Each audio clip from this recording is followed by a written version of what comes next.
presentation. Welcome.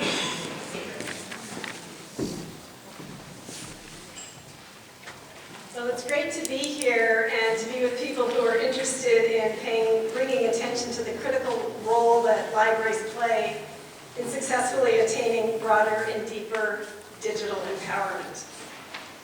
I have never spent so much time writing and rewriting and thinking about and rewriting comments as I have at this meeting, except once before, and that was the last year's Aarhus Next Library Conference. And I thought, what are the things in common with the Next Library Conference and this? And it's Chris and Eppo.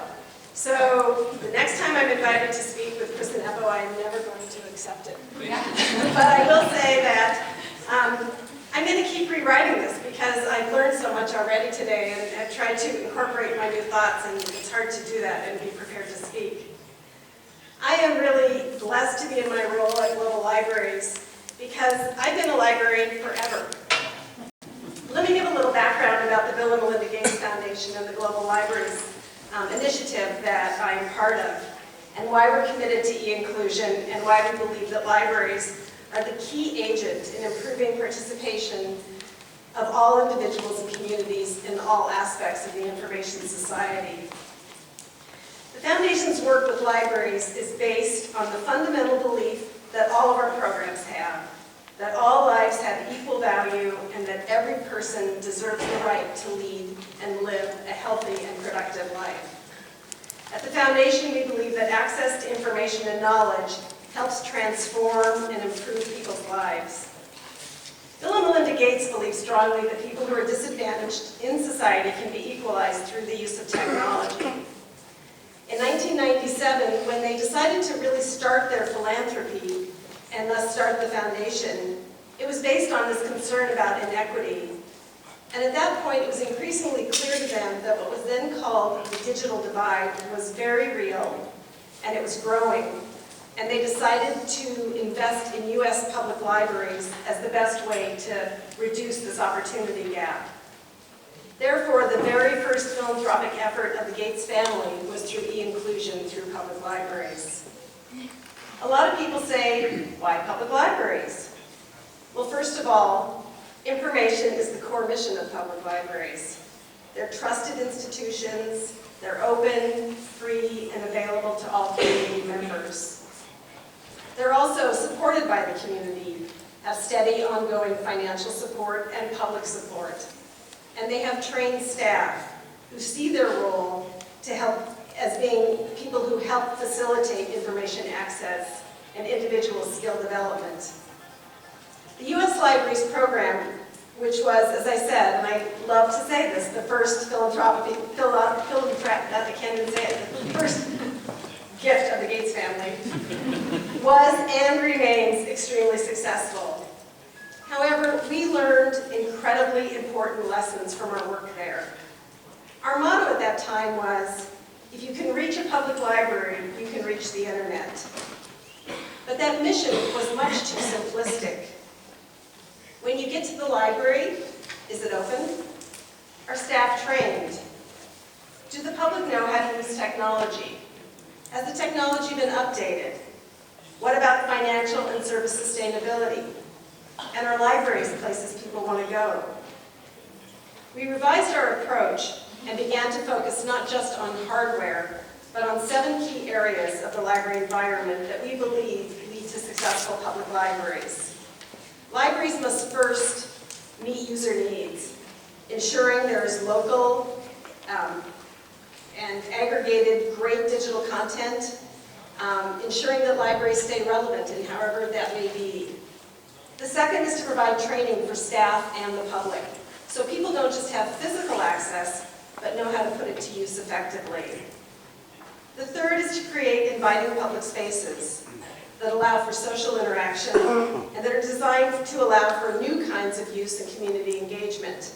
I can assure you that the 27 new libraries that I was part of, the effort of constructing with the community, are really not even relevant. They were great 4 years ago, 2 years ago, 1 year ago when they opened, but with changing services, they're not even relevant to today's needs. The fourth and fifth is that we believe strongly that we must support advocacy and measure impact to ensure we're receiving the attention and funding we deserve and depend on. The next is to have the support of strong library associations and great library education in our countries and in our communities. And finally, libraries, as well as the Global Libraries Initiative, depend on strong, strategic, and powerful partnerships. Of course, all of this is easier said than done. While I believe all of us here, even whether we're librarians or not, know the importance of libraries, our messages aren't getting through to funders and policymakers nor to the EU. Somehow we must be using our collective voices and power more strongly and more assertively. Otherwise, I remain convinced that if we don't speak up and advocate with more focus and energy, libraries will be bypassed and, in fact, made redundant in this coming decade, as so brilliantly observed by Professor Frank Huisman in his chilling research on the Dutch public libraries. Because you're here, I can't help but believe that, including you, Jill, that you're interested in public libraries. But the trouble is, others don't understand the potential. As a profession in librarianship, we very unfortunately keep our good news to ourselves. People think they know what libraries do, and then they think, oh, that's not relevant to my life, maybe my kids, but that doesn't really make a difference for my country's needs. I've spent my entire career working, and my life it seems, working in and for public libraries. Whether I was serving children in rural communities, immigrants and refugees in urban settings, or seeing the impact of our work through global libraries, I've seen firsthand the difference that libraries can make. Right before I left my position at the Seattle Public Library, a Chinese grandmother came to speak through a translator to our funders to tell them how the library changed her life once she learned how to use computers at her library. She no longer felt shame with her grandson, who never had the time to teach his grandmother how to use the computer. Now she could track his work at school, she could communicate with him at school and let him know she was tracking it, and she could also write home to her relatives in China. Together with our 5 EU partners of the Global Libraries Program in Bulgaria, Latvia, Lithuania, Poland, and Romania, all of whom are represented here today, we support libraries in making changes.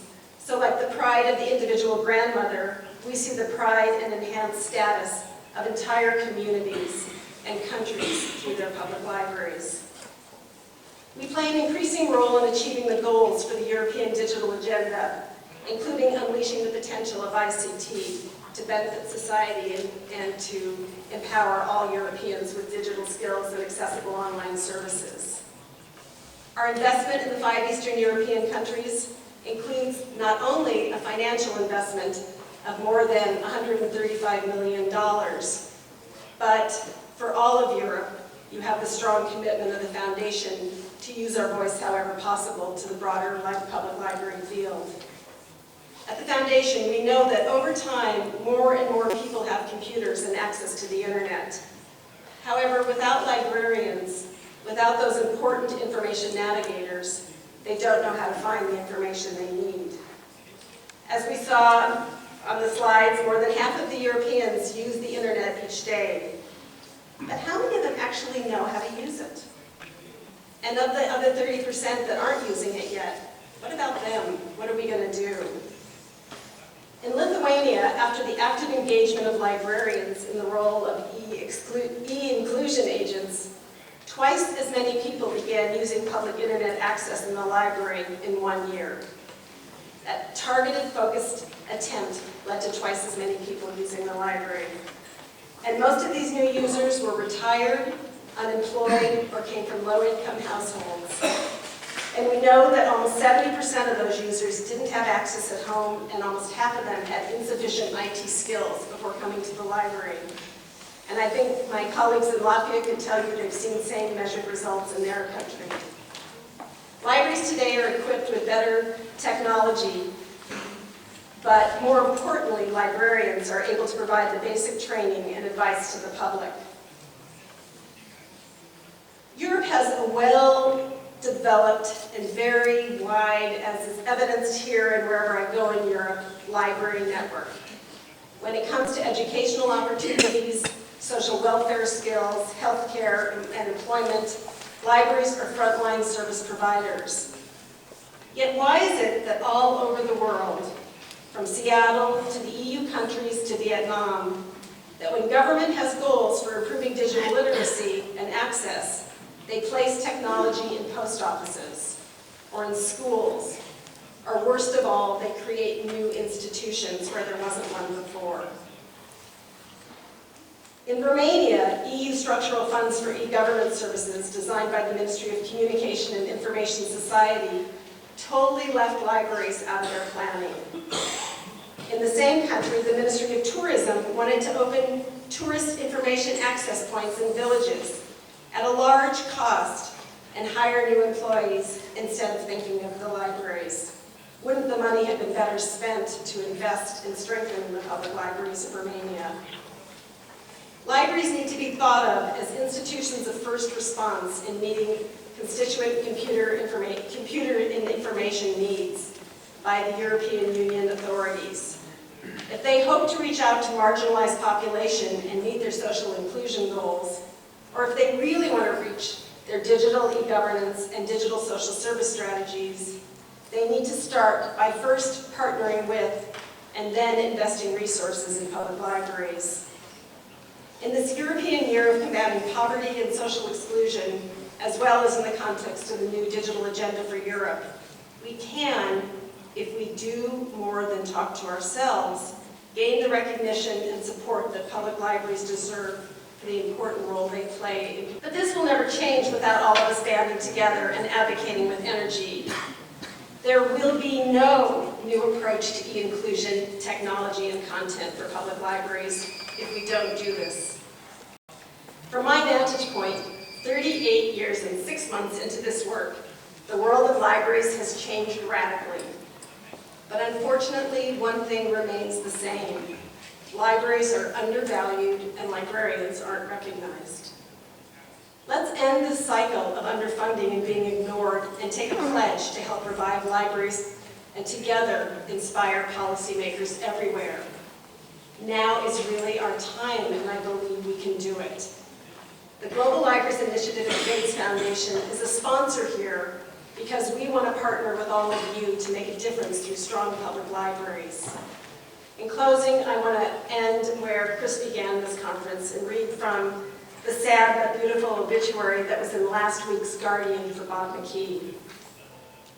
Bob McKee was a librarian who couldn't be classified, indexed, or pigeonholed, an articulate advocate for librarians to be catalysts for change and guardians of our freedom.